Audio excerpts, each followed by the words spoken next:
નમસ્કાર દર્શક મિત્રો, તમારું સ્વાગત છે અમારી ચેનલ ધાર્મિક કથામાં। તમે આ વાત અનેક વાર સાંભળી હશે કે દીકરીને બુધવારે તેના પિયરથી સાસરે ન મોકલી શકાય। આ રિવાજ પર પ્રશ્ન પણ થતો હોય છે કે તેનું કારણ શું છે। આમ તો કહેવાય છે કે બુધવારે થયેલું કામ બેવડાય છે, એટલે શુભ કાર્ય કરવાની શરૂઆતમાં બુધવાર પર કોઈ નિષેધ હોતો નથી, પરંતુ સાસરેથી પિયર આવેલી દીકરીને બુધવારે ઘરેથી જવા દેવાની મનાઈ હોય છે। માનવામાં આવે છે કે બુધવારે દીકરીને સાસરે મોકલવાથી તેના પર દુઃખ આવી પડે છે। બુધવારે દીકરી સાસરે જાય તો કોઈ ખરાબ ઘટના પણ બની શકે છે।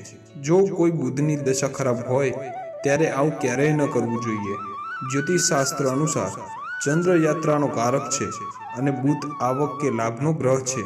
બુધ ગ્રહની ચંદ્ર સાથે શત્રુતા છે, તેથી બુધવારે કરેલી યાત્રા સફળ થતી નથી। બુધવારે યાત્રા કરવાથી દુર્ઘટનાની શક્યતાઓ પણ વધી જાય છે। આ સંબંધમાં એક કથાનો ઉલ્લેખ પણ શાસ્ત્રોમાં કરવામાં આવ્યો છે। આ કથાના માધ્યમથી રસપ્રદ રીતે લોકમાનસ સુધી એ વાત પહોંચાડવામાં આવી છે કે બુધવારે દીકરીને યાત્રા ન કરાવવી જોઈએ। વર્ષો જૂની આ કથા કદાચ લોકોને યાદ નહીં હોય, પરંતુ એ વાત બધાના મનમાં બેસી ગઈ છે કે બુધવારે દીકરીને સાસરે ન વળાવવી જોઈએ। બુધવારની કથા આ મુજબ છે। વર્ષો પહેલા મધુસૂદન નામનો એક શાહુકાર હતો। તેના લગ્ન સંગીતા નામની સુંદર અને ગુણવાન કન્યા સાથે થયા હતા। મધુસૂદન લગ્ન પછી બુધવારે તેની પત્નીને તેના માતા પિતાના ઘરેથી વિદાય કરાવી લઈ ગયો। મધુસૂદન અને સંગીતા બળદગાડામાં બેસી તેમના ઘરે જવા રવાના થયા। થોડે દૂર પહોંચ્યા અને ગાડાનું એક પૈડું તૂટી ગયું। ત્યાંથી ગાડું છોડીને બંને જણા ચાલતા જવા લાગ્યા। થોડે આગળ ગયા પછી સંગીતાને તરસ લાગી તો મધુસૂદને તેને એક ઝાડ નીચે બેસાડી અને પાણી લેવા ગયો। તે જ્યારે પાણી લઈને આવ્યો તો તેણે જોયું કે તેની પત્ની ઝાડ નીચે બીજી વ્યક્તિ સાથે બેઠી હતી। તે વ્યક્તિ પણ મધુસૂદન જેવી જ દેખાતી હતી। તેની પત્ની સમજી શકે નહીં કે કોણ તેનો સાચો પતિ છે। મધુસૂદનને તેના જેવા દેખાતા વ્યક્તિને પૂછ્યું કે તે શા માટે તેની પત્ની સાથે બેઠો છે। અન્ય વ્યક્તિએ કહ્યું, ભાઈ, આ મારી પત્ની સંગીતા છે, પણ તું કોણ છે?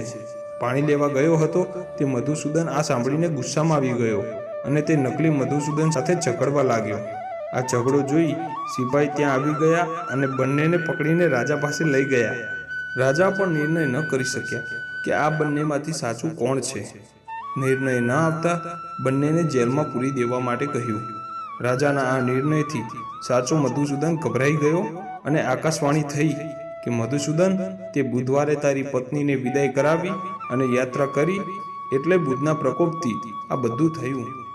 મધુસૂદનને પોતાની ભૂલ સમજાઈ અને તેણે ભગવાન બુદ્ધની માફી માંગી અને ભવિષ્યમાં આવી ભૂલ ન કરવાનું વચન આપ્યું।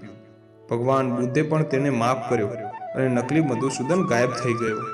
આમ આ કથા અનુસાર બુધવારે સ્ત્રીને સાસરે ન મોકલવી જોઈએ। દર્શક મિત્રો, જો તમને આ વિડીયો પસંદ આવ્યો હોય તો વિડીયોને લાઈક કરજો, ચેનલને સબસ્ક્રાઈબ કરજો અને બેલ આઇકન જરૂરથી દબાવજો। જય શ્રી કૃષ્ણ।